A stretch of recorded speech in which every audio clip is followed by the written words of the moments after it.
Okay, and we're back. And we've placed all the field tile up. We've got it pretty evenly spaced. Lines all pretty much match.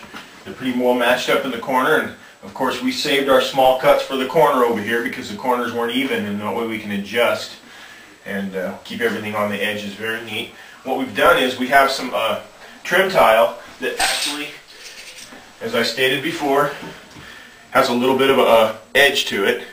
And what we've done is it was a multicolored tile pattern, much the same as it is on the field tile. But what we've done is we've taken and cut out all the multicolored tiles and just got the darker color, because what we want to do is we want to border this with just this color, and so that's going to give us a nice pattern all the way around the edge. And we did that by just cutting them apart. It's a little bit harder to install, but thankfully we only have to do the edge.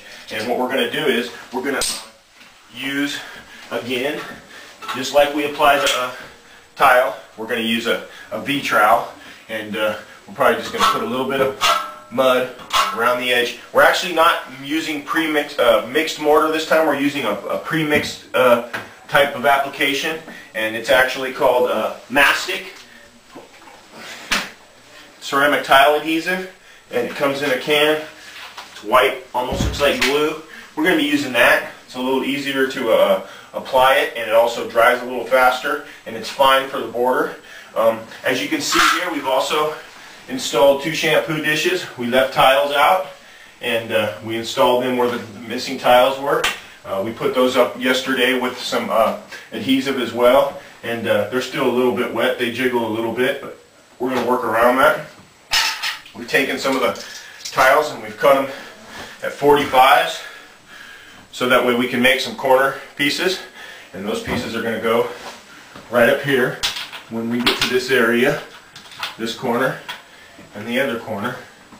And so anyways, we're getting ready to get started with that and apply those pieces. And as you can see, it's starting to turn out pretty good. We're going to caulk the corners with either silicone or we're using a quartz colored grout, and we'll use the quartz colored grout silicone, which they have that matches the grout color, and we'll use that to seal around the edges of the tub when we're finished, and also the corners and the soap dishes. And so anyways, we're getting ready to get started with that, and we will be back in a little while when we get that part finished, and we'll show you how to grout. Alright. Okay, as you can see, we've added on the trim, and it's getting harder by the moment. And so in a little while, a couple, 3 hours maybe, if we're careful, we can actually grout. If not, we'll wait till tomorrow. But before we grout, what we need to do is we need to clean the tile off, and we're not so worried about the surface of the tile, but what we're worried about is any mortar that's sticking through the joints like this. And we need to take a sharp tool, and a knife, or a 5-in-1 tool.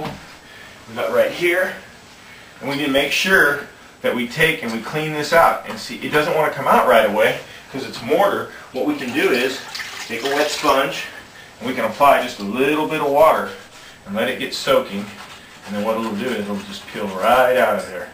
And what we need to do is just get down maybe, you know, a 1/16 or an 1/8 of an inch, and just clean that out and make sure we don't have anything in the edges, because when we grout, we don't want the color of the mortar coming out of there.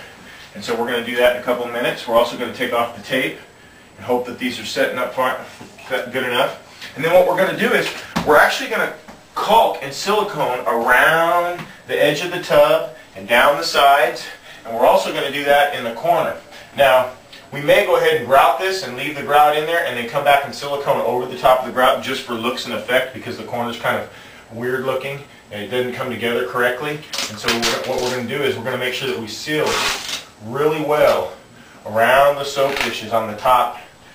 Not so much the bottom, because we're not worried about water getting in there, but we're definitely worried about water creeping in there. And you know what? Even if it does, it's only going to affect the tile, which is not good. We're never going to have a problem with the wall, because if you remember back to the first segment, we put that membrane on the wall, and we're definitely not going to have problems with water ever getting behind here, because we have not compromised that membrane in any kind of way. And so we have a good seal.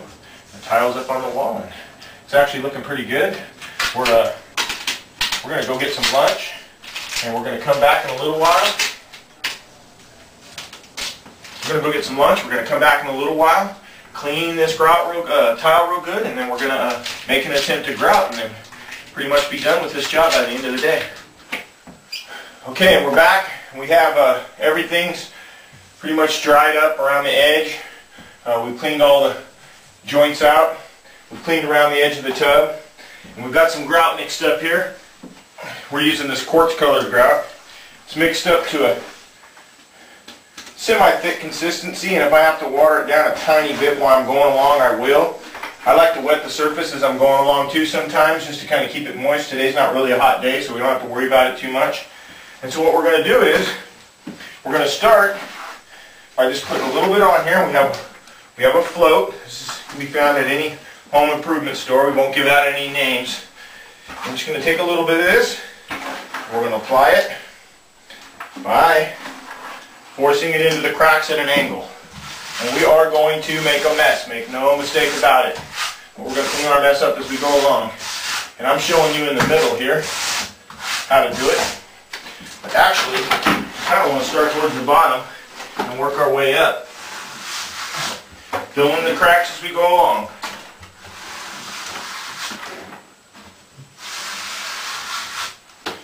There you go. Go over here and fill in the corners. Trying to conserve as much of the grout as possible. We don't want to clean it all out of the tub. We actually want some of it in the joints. And that's pretty much the gist of it. I'm just going to continue to do this. There's no neat way to do it. It's a messy job. And the cleanup and the perfection comes later on when we clean it off with the sponge. And we'll show you how to do that in a couple of minutes. And that's pretty much it for now. Okay, and so what we've done is we've already grouted this side, and we've actually cleaned it and one time over and smoothed it out and wiped off the majority of the grout. And now, as you can see by this side, we've got a mess. And I haven't found anyone yet that can do grout without making a mess. And so what we're going to do though is we're going to let it semi-set up, and we always want to keep a little bit of grout around in case we find little spots like this where there's a little air bubble or something. And we're going to try to keep the tools off the tub, but grout doesn't hurt it. It'll actually clean up pretty good. And what we're going to do is we're just going to kind of wipe the grout around and smooth it out and clean up as much of it as we possibly can. And we're going to work out the little air bubbles and stuff, and we're going to clean everything up. Pretty simple process. You keep dipping this towel or sponge, and you want to make sure you grab a sponge that comes from the tiling area in your tile shop or your local home improvement store. And what we want to do is we want to kind of moisten the grout back down and just kind of work it around. And as you can see, by doing that, we're working out all the little air bubbles. And when we're done, we can wipe it and it's going to be pretty clean. And that's pretty much the gist of it. Now around the soap dishes, you're going to have to do a little detail work. That means that you're going to have to wipe it with the sponge consistently and cleanly until you have everything filled. And then it looks good. You might have to do it a couple times. You might actually have to let it set up for a little while. And that's still a little wet. It's okay to use your fingers. And so I'm just going to kind of make it look good. We'll let that set up a little bit. Smooth it in there. Work out the air bubbles. Get the big stuff out of there. That's still a little wet because I just got done doing this. You have to pay attention because some of it's going to dry a little faster than the other. And so that's pretty much it. You're going to wipe it clean. There's a fine line between letting it get too hard and letting it be too wet. So you want to make sure that you let it start to dry, but then get the sponge and work it and kind of clean it up. And a little practice makes perfect. And when we're all done here, I'll take you on a close-up tour of what everything looks like.